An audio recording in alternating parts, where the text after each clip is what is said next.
Welcome back. ప్రకృతి ప్రసాదించే వర్షం మీద ఆధారపడి జీవించే మానవ నాగరికతలకు కరువు ఒక శాపం. నేటి ఆధునిక కాలంలో ఎలినినో ప్రభావంతో మళ్ళీ రాష్ట్రంలో కరువు చాలు ఆవహిస్తున్నాయి. వర్షాలు సకాలంలో కురవకపోవడంతో జలాశయాలు ఎండిపోతున్నాయి.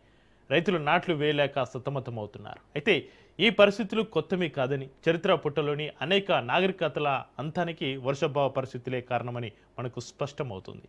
ఎలినినో ప్రభావం పైన Raj news special drive.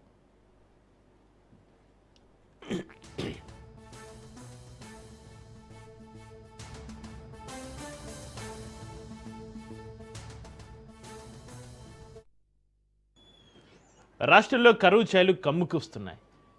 El Niño కారణంగా కరువు పడగవిప్పుతోంది. ఎండిన జలాశయాలు, చెరువులు, కుంటలో నీరు లేకపోవడంతో నాట్లు వేసేందుకు రైతులు ముందుకు రావడం లేదు. ఎల్నినో ఆవహించడంతో ఆకుల పత్రాలు కరువు చిహ్నాలుగా మారిపోయాయి. ఒకప్పుడు సింధులోయ నాగరికత సైతం వర్షభావ పరిస్థితుల్లో కరువుతోటి తల్లడిల్లి నామరూపాలు లేకుండా సిద్ధమైంది. కేవలం భారతదేశంలోనే కాకుండా ఈజిప్టు, మొసొపటోమియా నాగరికతతో పాటుగా 14వ శతాబ్దపు అసిక్ట్ నాగరికతల పతనానికి కూడా వర్షాభావమే ప్రధాన కారణం. సరస్వతి నది వంటి జీవ నదులు సైతం తీవ్రమైన కరువుల కారణంగా అంతర్వాహినిగా మారిపోయాయి.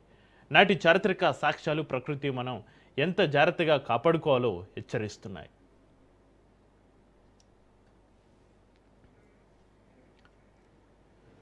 కరువును ఎదుర్కోవడంలో కాకతీయుల పాలన సువర్ణ అధ్యాయంగా చెబుతారు.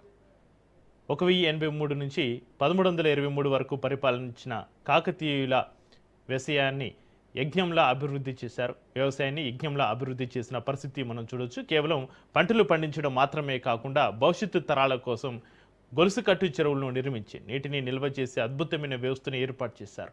రామప్ప చెరువు, పాతాల చెరువు, అన్నవరం, గణపూర్ వంటి వేలాది చెరువులను నిర్మించారు. ప్రజలకు ఉపాధి కల్పించడంతో పాటుగా సేద్యానికి నీటి కొరత లేకుండా చూశారు.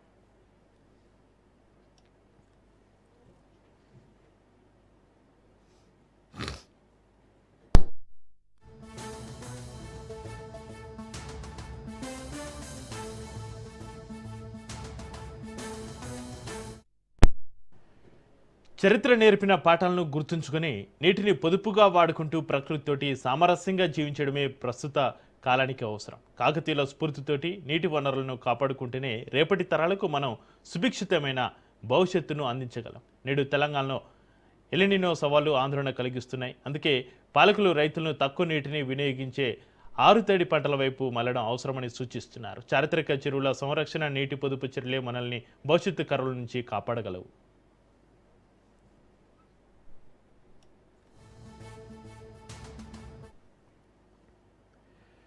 తెలంగాణలో పేద విద్యార్థులకు విద్య అందని ద్రాక్షగానే మారుతుంది.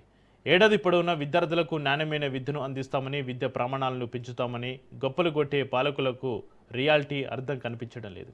కనీసం కాలేజీలు తెరిచే సమయానికి బోధకులను నియమించే సుయి లేదా అనే ప్రశ్నలు వినిపిస్తున్నాయి. ఒకవైపు డిగ్రీ కాలేజీలకు ఆదరణ పెరుగుతుందని, కొత్త కోర్సులతోటి విద్యార్థులను ఆకర్షిస్తాయని టీ సర్కారు ప్రకటనలు ఇస్తోంది. కానీ మరోవైపు తరగతులు చెప్పడానికి కనీస సంఖ్యలో అధ్యాపకులు లేకపోవడం విద్యా వ్యవస్థలోని నిర్లక్ష్యానికి పరాకాష్ఠకు చేరింది.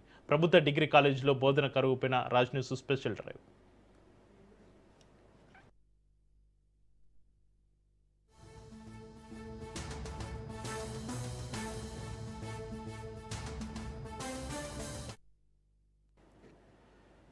తెలంగాణలో విద్యా సంవత్సరం మొదలై నెలలు గడుస్తున్న ప్రభుత్వ డిగ్రీ కాలేజీలో మాత్రం తరగతి గదులు వెలవెలబోతున్నాయి. బోధించే గురువులు లేక 4 లక్షల మంది విద్యార్థుల భవిష్యత్తు అంధకారంలో పడుతోంది.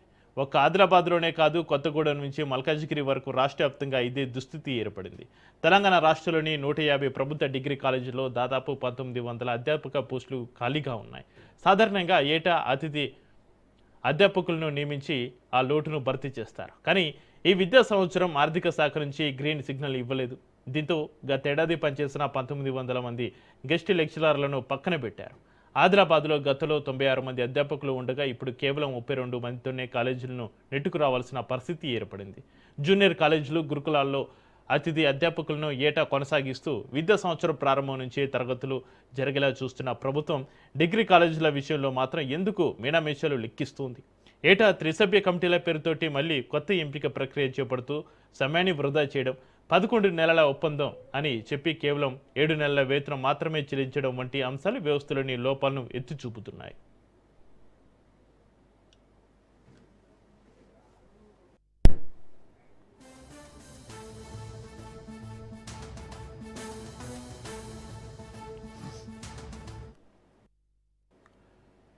విద్యార్థుల భవిష్యత్తుతోటి చెలగాటమాడకుండా గతంలో పనిచేస్తున్న అధ్యాపకులను వెంటనే కొనసాగించి తరగతులు ప్రారంభించాలని మేధావులు విద్యార్థి సంఘాలు డిమాండ్ చేస్తున్నాయి.